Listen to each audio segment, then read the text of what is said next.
at a location that was not above the aquifer.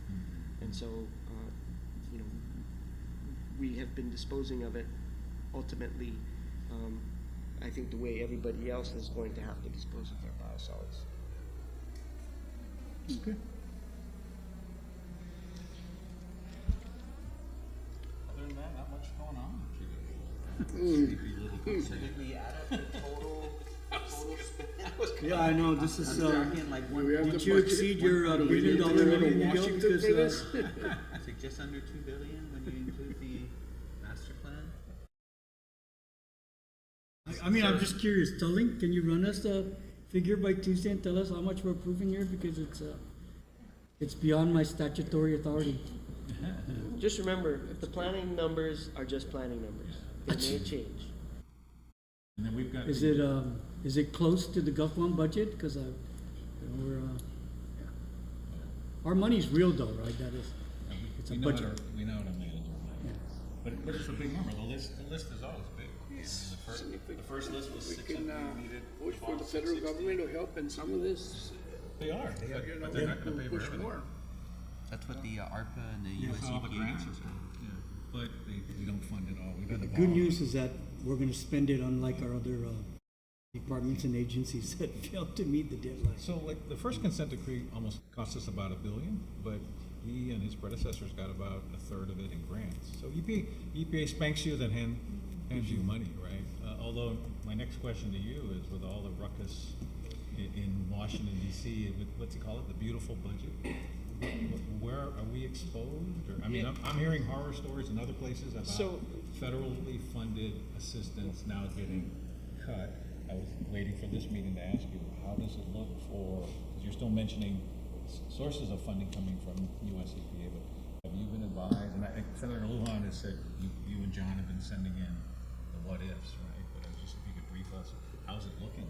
So in April, we attended the Water Policy Conference, and the head of the Office of Groundwater and Drinking Water, who is a Trump cabinet level appointment who had not yet been confirmed, her and her counterparts or associates at that conference did commit that fiscal year 2025 funding would be issued as expected. So shortly thereafter, the estimate from our grants coordinator came in at between 30 and 40 million, which we would receive. But for 2025 funding, we receive it at the end of the fiscal year. So the 26 numbers, there is no guarantee. We don't know if we're going to get that. And if they don't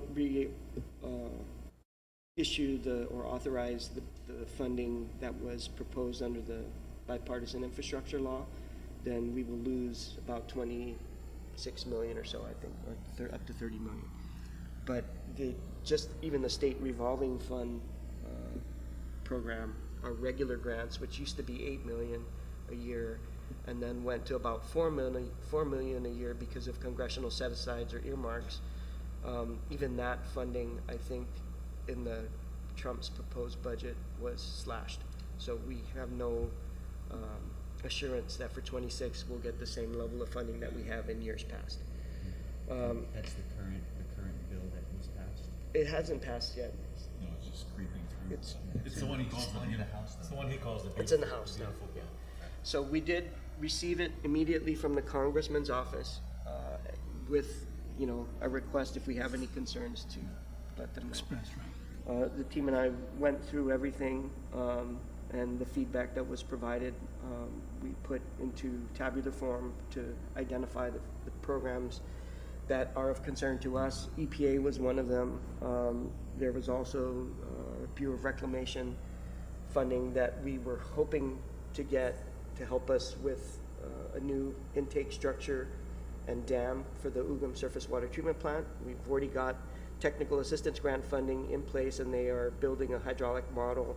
Okay.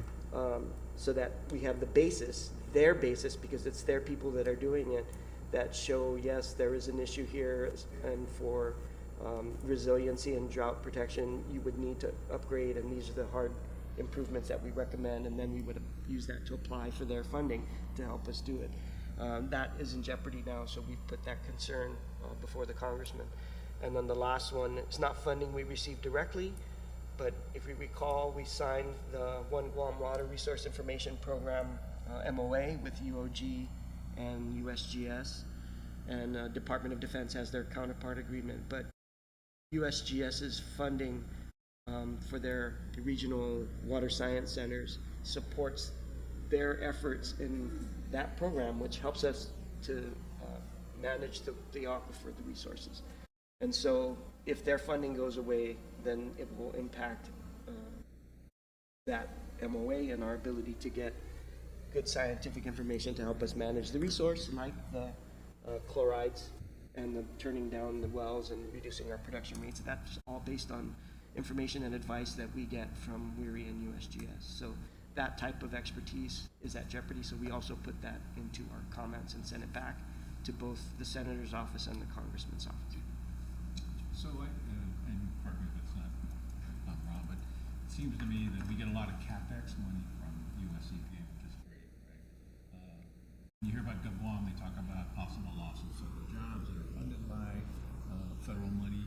On the GWA side, are we okay in terms of jobs? I mean, we may get whacked on the CFP side, which knows, right? But do we have any exposure with No. federally funded jobs in terms of? I don't believe so. I think we have a couple positions, for engineering positions that are grant funded, but those funds are in place. Yeah. And we haven't yet filled them. So what happened? What else can we do? Right. And the only other thing about the budget that I would mention is, I don't think we're out of the woods with the possible elimination of tax exempt municipal bonds, right? If they remove that exemption as a way to pay for what they're proposing in the budget bill, then, you know, we would be impacted significantly. But so would all other jurisdictions. So I think there's a lot of pressure, but we just don't know. And the latest intel that we have from the investment bankers and the finance folks is there should be some more clarity on that about the time that we are out in the market. So June, July timeframe. But isn't that like in 2 weeks, 3 weeks, a month? We're in the market in July. Yeah. But We're going to a ratings presentation. Oh, that in June. presentation, you won't have the information. We might, but they said summer, June, July timeframe, and I think that, I don't know if it'll be there by the time we are before the rating agencies in But it mid-June. might be there by the time we're in the Market, But, yeah. but again, they have to pass legislation killing it. Right. And if there's an effective date of X, we would all know, okay, when the hell is that date? So- My guess is we're gonna sneak, our hope is to sneak this one in before whatever the heck's Get gonna underdone. happen is gonna happen. Okay. I think that's all you can do, stay the course. You have a couple more. Why don't you go ahead and, Miguel, update us on our friends at the Airport Authority? So, we have discussed with, I had discussed with airport management, the outstanding amounts and the status of the operating agreement and the need to get that issue resolved. And I gave them the guidance that I was given, which is, you know, you guys need to take care of this within a month at the time that I met with them. And in our discussions, just based on all the outstanding issues related to the operating agreement, we kind of concurred that more time was necessary.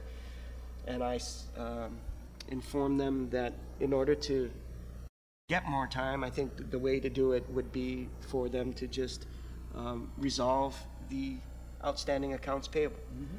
I reminded them that we had gone around multiple times with their purported disputed billings, and our engineering team from permits has gone out to look at the connections that they are in question.